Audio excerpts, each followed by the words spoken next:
In this lesson, I want to discuss why it's important to build small habits. So in chemistry, there's a concept known as activation energy. Basically, imagine that you have a match that's not yet lit.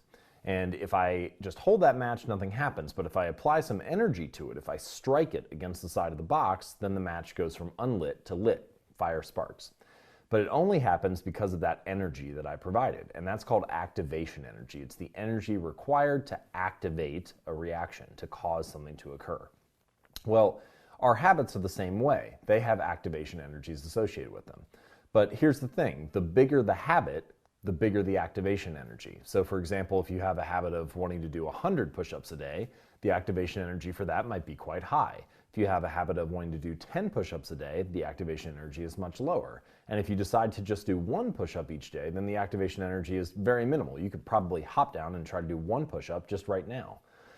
So the idea here is that we want to reduce the activation energy required to get our habits kickstarted. If it requires a lot of energy to get things going, then it's going to be really difficult to get that habit to proceed. So the lower the activation energy, the more likely it is that you'll actually perform something rather than not perform it.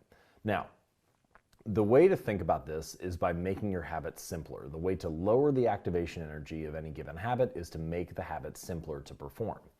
There are a variety of ways that we can do this, but I think the best way to figure out how to simplify your habits is to think about the constraints that you face at that time.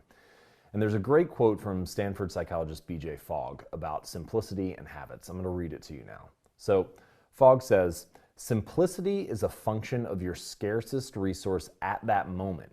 Think about time as a resource. If you don't have 10 minutes to spend and the target behavior requires 10 minutes, then it's not simple.